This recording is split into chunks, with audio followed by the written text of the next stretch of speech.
Tonight on DC News Now, it's a DMV First Warn Day. It's a little bit unbearable. I'm just staying inside in the air conditioning. How people are surviving the brutal heat. We have a medical ambulance bus, big bus that we can shelter our people, hydrate them. And what first responders are doing to stay cool. The race for the White House. Former President Trump officially named the Republican candidate, and Trump has picked his running mate. We have a live report from the Republican National Convention. Take a look at what happened. How local leaders say they're beefing up security after the assassination attempt on the former president.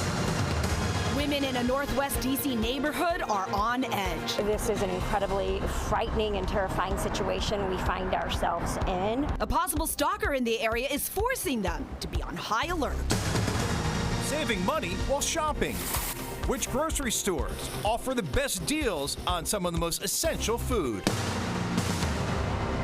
You're watching the station covering all of the DMV.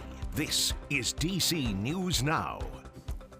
Hi, everyone. Thank you for joining us tonight for DC News Now at 6 o'clock. I'm Chris Flanagan. And I'm Susan Tratton. We're taking a live look, as you can see, outside here at the DMV. It is a first warn day, and I wish that the camera was moving for a cool breeze, but not so fast. Yeah, we wish very much so. Dangerously high temps, of course, slamming the region right now. And we want to make sure that everyone is staying safe during this really intense heat.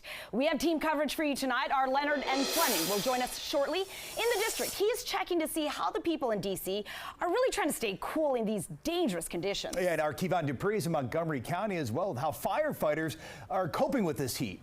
But first, let's get right to Chief Meteorologist Janessa Webb. She's standing by right there. And you're tracking all of this from the studio tonight, so break it down for us, Janessa. Yeah, well, first and foremost, I know everybody's talking about the heat. We do have severe weather that is running across the DMV. A severe thunderstorm warning has just expired for the metro area, but you're noticing this camera shaking. We have a pretty significant downpour that is about to really impact the suburbs of DC metro area. Feel like temperature of 91, and so that's what's sparking up the severe thunderstorms that we have seen just in the last couple of hours. Let's take a closer look because there's a lot of hail associated with this storm that's running through Silver Spring, parts of Montgomery County, and it is just going to be the northern edge of DC metro area before it starts to head into Prince George's County. There's a good hail swath with this storm system that has made its way across the North Potomac, and it will continue its track. This one has been very significant in nature from Spotsylvania into parts of Northern Virginia,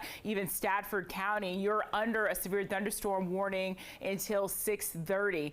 There's been a lot of energy with this storm system, and it's straight line winds that we've been dealing with. Gusts up to 45 to 50 miles per hour, but over 100 lightning strikes. And so if you hear thunder, you gotta get indoors. Now you have the heat impact that's really allowing these storms to bubble up. We have an excessive heat warning that's in place until 8 p.m. This will expire tonight and then go back into effect, likely going into your Tuesday, with an advisory farther into the Shenandoah Valley and sections of Northern Virginia. The criteria is 105 to 110, and so that's exactly what we've seen today. Current heat index, because we have rain coming down, it's back into the 90s, upper 80s out towards Manassas, 102 for Waldorf into Calvert County, 97 for Woodstock into the Luray area. We'll keep storm chances in the forecast for another hour, and then we'll shut that faucet off. But still, you have the heat, the humidity that's bubbling up, and more severe storms that will be on the table for your Tuesday.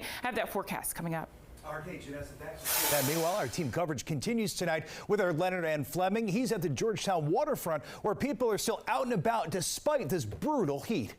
These extreme temperatures reaching 100 degrees have people all over the DMV seeking refuge from the heat. And it's a heat wave that has no comfort in sight. It's a little bit unbearable. Leanne Briscoe of Maryland is describing the heat wave gripping the DMV.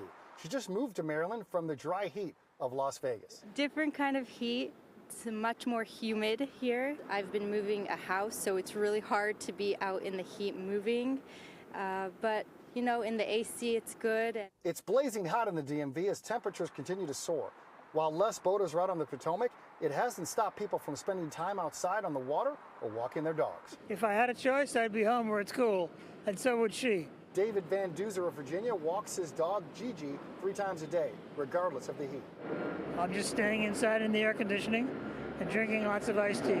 DC in summer is a tough assignment. I just kind of wanted to walk today, but it's very hot. And some, like Lauren Riveri, spent time walking across the Key Bridge into Virginia from DC. Any regrets for the long trek? Oh, I have a bottle of water, so I'm good. Yeah, it's a good walk. Good exercise. Christina Bergeau of Brownsville, Texas, had the same idea to walk the Key Bridge into Georgetown from Virginia. Texas heat is tough to deal with, but it's humid where we are, and this is just like heat. Yeah, I feel like the sun is right on top of me. It may be even hotter on Tuesday, so please stay hydrated and find shade as soon as you can. Reporting from Northwest, Leonard N. Fleming, DC News Now, back to you. Texas heat indeed. All right, good stuff there, Leonard. Thanks. Meanwhile, scorching heat forcing a lot of closures all across the DMV. In Virginia, Arlington County Parks and Rec saying all outdoor activities, including league practices and games, will be canceled until 8 tonight. Same in Fairfax County.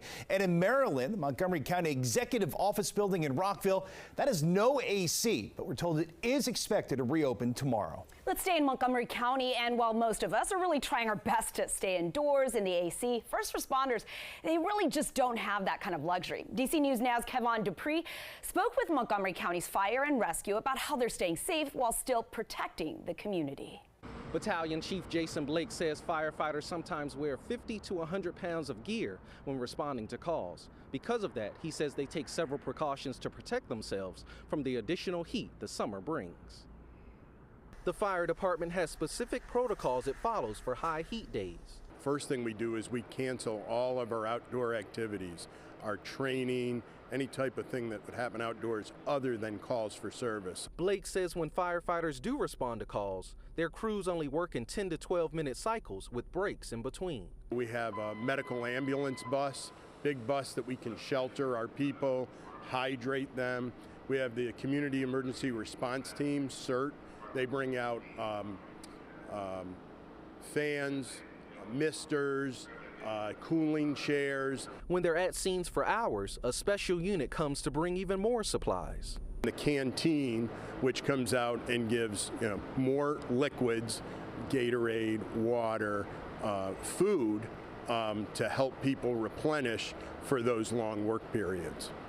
In terms of call for service, Blake says they have seen an uptick in heat-related calls since the summer started. He says when responding to those calls, they remove the person from the heat and then either give them water or an IV in order to rehydrate them.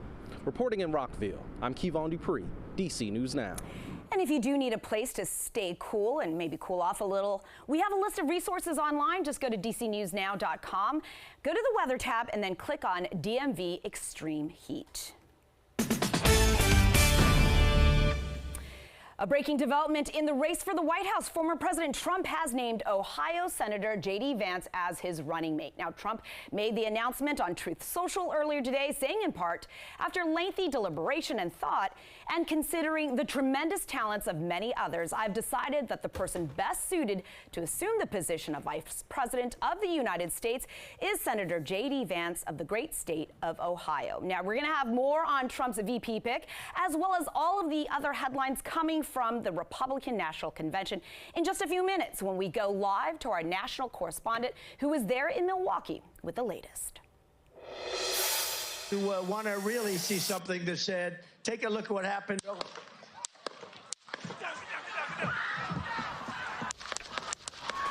The FBI now leading the investigation at how a gunman could have gotten close enough to try to assassinate the former president. Well, that question remains. The feds say security is increasing across the board. Maintaining the safety and security of the president, the former president, and their campaign events is one of our most vital priorities. Homeland Security Secretary Alejandro Mayorkas also announcing independent candidate Robert F. Kennedy Jr.